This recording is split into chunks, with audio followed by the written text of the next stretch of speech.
ஸ்ரீ நாரத முனிவர் வரலாறு மூன்றாம் பகுதி. கணவனை வசப்படுத்த மனைவிக்கு நன்றாகவே தெரியுமே.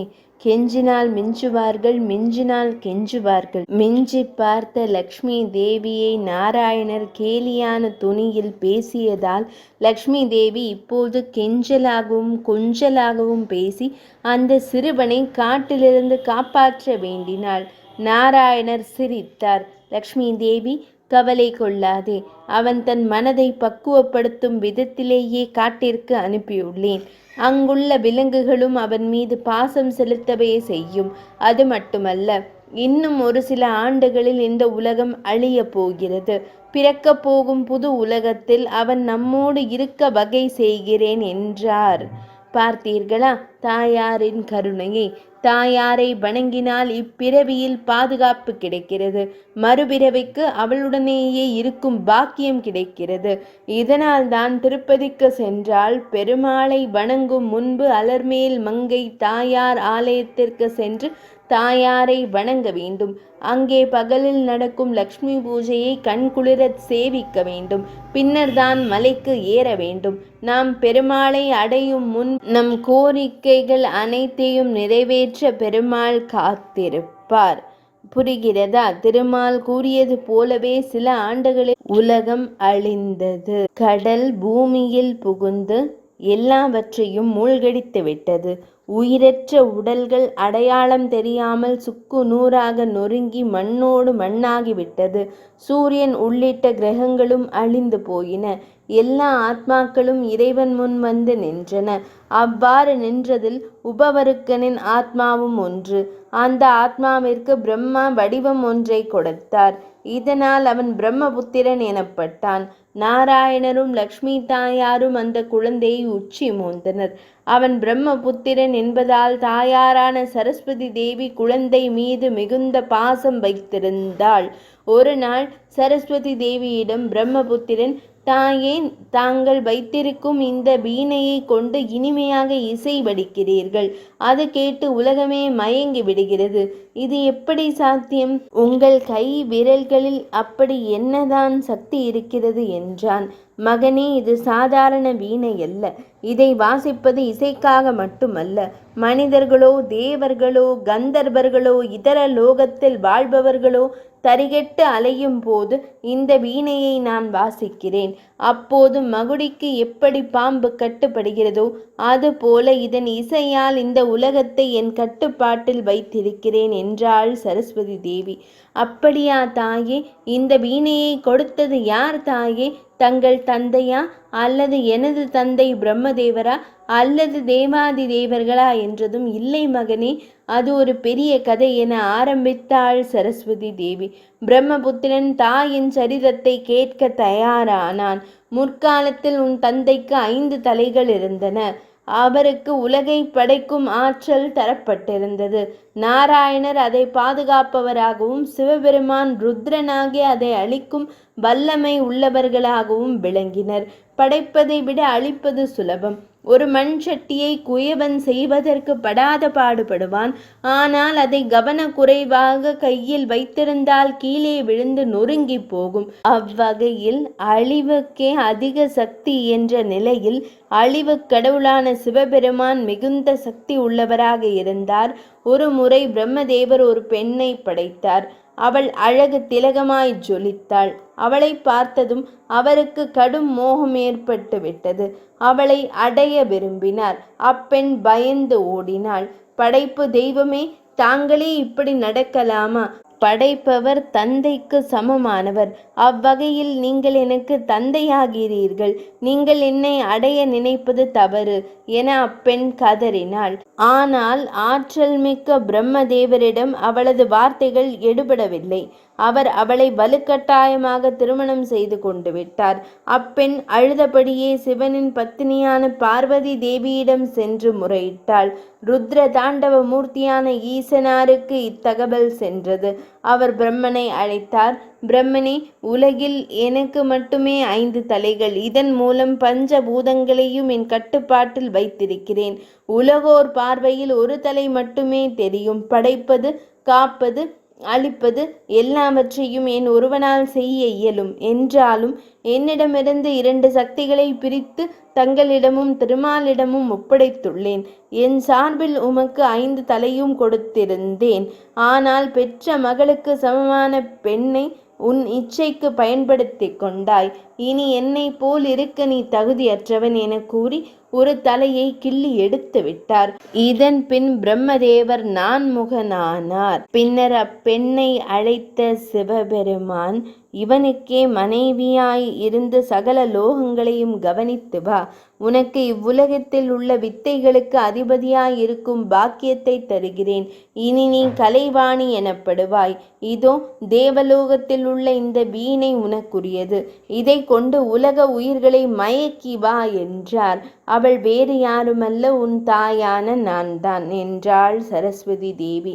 கதையை கருத்துடன் கேட்ட பிரம்மபுத்திரன், தாயே, அந்த வீணையை எனக்கு தாயே, நான் மீட்ட வேண்டும் என்று கேட்டு அடம் பிடித்தான். 3ஆம் பகுதி நிறைவடைந்தது. ஸ்ரீ நாரத முனிவர் வரலாறு 3ஆம் பகுதி. கணவனை வசப்படுத்த மனைவிக்கு நன்றாகவே தெரியுமே. கெஞ்சினால் மிஞ்சுவார்கள், மிஞ்சினால் கெஞ்சுவார்கள். மிஞ்சி பார்த்த லக்ஷ்மி தேவியை நாராயணர் கேலியான துணியில் பேசியதால் லக்ஷ்மி தேவி இப்போது கெஞ்சலாகவும் கொஞ்சலாகவும் பேசி அந்த சிறுவனை காட்டிலிருந்து காப்பாற்ற வேண்டினாள். நாராயணர் சிரித்தார். லக்ஷ்மி தேவி, கவலை கொள்ளாதே. அவன் தன் மனதை பக்குவப்படுத்தும் விதத்திலேயே காட்டிற்கு அனுப்பியுள்ளேன். அங்குள்ள விலங்குகளும் அவன் மீது பாசம் செலுத்தவே செய்யும். அது மட்டுமல்ல, இன்னும் ஒரு சில ஆண்டுகளில் இந்த உலகம் அழிய போகிறது. பிறக்கப் போகும் புது உலகத்தில் அவன் நம்மோடு இருக்க வகை செய்கிறேன் என்றார். பார்த்தீர்களா தாயாரின் கருணையை? தாயாரை வணங்கினால் இப்பிறவியில் பாதுகாப்பு கிடைக்கிறது. மறுபிறவிக்கு அவளுடனேயே இருக்கும் பாக்கியம் கிடைக்கிறது. இதனால் தான் திருப்பதிக்கு சென்றால் பெருமாளை வணங்கும் முன்பு அலர்மேல் மங்கை தாயார் ஆலயத்திற்கு சென்று தாயாரை வணங்க வேண்டும். அங்கே பகலில் நடக்கும் லக்ஷ்மி பூஜையை கண்குளிரச் சேவிக்க வேண்டும். பின்னர் தான் மலைக்கு ஏற வேண்டும். நாம் பெருமாளை அடையும் முன் நம் கோரிக்கைகள் அனைத்தையும் நிறைவேற்ற பெருமாள் காத்திருப்பார். புரிகிறதா? திருமால் கூறியது போலவே சில ஆண்டுகளில் உலகம் அழிந்தது. கடல் பூமியில் புகுந்து எல்லாவற்றையும் மூழ்கடித்து விட்டது. உயிரற்ற உடல்கள் அடையாளம் தெரியாமல் சுக்கு நூறாக நொறுங்கி மண்ணோடு மண்ணாகிவிட்டது. சூரியன் உள்ளிட்ட கிரகங்களும் அழிந்து போயின. எல்லா ஆத்மாக்களும் இறைவன் முன் வந்து நின்றன. அவ்வாறு நின்றதில் உபவருக்கனின் ஆத்மாவும் ஒன்று. அந்த ஆத்மாவிற்கு பிரம்மா வடிவம் ஒன்றை கொடுத்தார். இதனால் அவன் பிரம்மபுத்திரன் எனப்பட்டான். நாராயணரும் லக்ஷ்மி தாயாரும் அந்த குழந்தையை உச்சி மோந்தனர். அவன் பிரம்மபுத்திரன் என்பதால் தாயாரான சரஸ்வதி தேவி குழந்தை மீது மிகுந்த பாசம் வைத்திருந்தாள். ஒரு நாள் சரஸ்வதி தேவியிடம் பிரம்மபுத்திரன், தாயே, தாங்கள் வைத்திருக்கும் இந்த வீணையை கொண்டு இனிமையாக இசை வடிக்கிறீர்கள். அது கேட்டு உலகமே மயங்கி விடுகிறது. இது எப்படி சாத்தியம்? உங்கள் கை விரல்களில் அப்படி என்னதான் சக்தி இருக்கிறது என்றான். மகனே, இது சாதாரண வீணை அல்ல. இதை வாசிப்பது இசைக்காக மட்டுமல்ல. மனிதர்களோ தேவர்களோ கந்தர்வர்களோ இதர லோகத்தில் வாழ்பவர்களோ தரிகெட்டு அலையும் போது இந்த வீணையை நான் வாசிக்கிறேன். அப்போது மகுடிக்கு எப்படி பாம்பு கட்டுப்படுகிறதோ அதுபோல இதன் இசையால் இந்த உலகத்தை என் கட்டுப்பாட்டில் வைத்திருக்கிறேன் என்றாள் சரஸ்வதி தேவி. அப்படியா தாயே? இந்த வீணையை கொடுத்தது யார் தாயே? தங்கள் தந்தையா அல்லது எனது தந்தை பிரம்மதேவரா அல்லது தேவாதி தேவர்களா என்றதும், இல்லை மகனே, அது ஒரு பெரிய கதை என ஆரம்பித்தாள் சரஸ்வதி தேவி. பிரம்மபுத்திரன் தாயின் சரிதத்தை கேட்க தயாரானான். முற்காலத்தில் உன் தந்தைக்கு 5 தலைகள் இருந்தன. அவருக்கு உலகை படைக்கும் ஆற்றல் தரப்பட்டிருந்தது. நாராயணர் அதை பாதுகாப்பவராகவும் சிவபெருமான் ருத்ரனாகி அதை அழிக்கும் வல்லமை உள்ளவர்களாகவும் விளங்கினர். படைப்பதை விட அழிப்பது சுலபம். ஒரு மண் சட்டியை குயவன் செய்வதற்கு படாத பாடுபடுவான். ஆனால் அதை கவனக்குறைவாக கையில் வைத்திருந்தால் கீழே விழுந்து நொறுங்கி போகும். அவ்வகையில் அழிவுக்கே அதிக சக்தி என்ற நிலையில் அழிவுக் கடவுளான சிவபெருமான் மிகுந்த சக்தி உள்ளவராக இருந்தார். ஒரு முறை பிரம்மதேவர் ஒரு பெண்ணை படைத்தார். அவள் அழகு திலகமாய் ஜொலித்தாள். அவளை பார்த்ததும் அவருக்கு கடும் மோகம் ஏற்பட்டு விட்டது. அவளை அடைய விரும்பினார். அப்பெண் பயந்து ஓடினாள். படைப்பு தெய்வமே, தாங்களே இப்படி நடக்கலாமா? படைப்பவர் தந்தைக்கு சமமானவர். அவ்வகையில் நீங்கள் எனக்கு தந்தையாகிறீர்கள். நீங்கள் என்னை அடைய நினைப்பது தவறு என அப்பெண் கதறினாள். ஆனால் ஆற்றல் மிக்க பிரம்மதேவரிடம் அவளது வார்த்தைகள் எடுபடவில்லை. அவர் அவளை வலுக்கட்டாயமாக திருமணம் செய்து கொண்டு விட்டார். அப்பெண் அழுதபடியே சிவனின் பத்தினியான பார்வதி தேவியிடம் சென்று முறையிட்டாள். ருத்ர தாண்டவ மூர்த்தியான ஈசனாருக்கு இத்தகவல் சென்றது. அவர் பிரம்மனை அழைத்தார். பிரம்மனே, உலகில் எனக்கு மட்டுமே 5 தலைகள். இதன் மூலம் பஞ்சபூதங்களையும் என் கட்டுப்பாட்டில் வைத்திருக்கிறேன். உலகோர் பார்வையில் ஒரு தலை மட்டுமே தெரியும். படைப்பது, காப்பது, அழிப்பது எல்லாவற்றையும் என் ஒருவனால் செய்ய இயலும். என்றாலும் என்னிடமிருந்து 2 சக்திகளை பிரித்து தங்களிடமும் திருமாலிடமும் ஒப்படைத்துள்ளேன். என் சார்பில் உமக்கு 5 தலையும் கொடுத்திருந்தேன். ஆனால் பெற்ற மகளுக்கு சமமான பெண்ணை உன் இச்சைக்கு பயன்படுத்தி கொண்டாய்.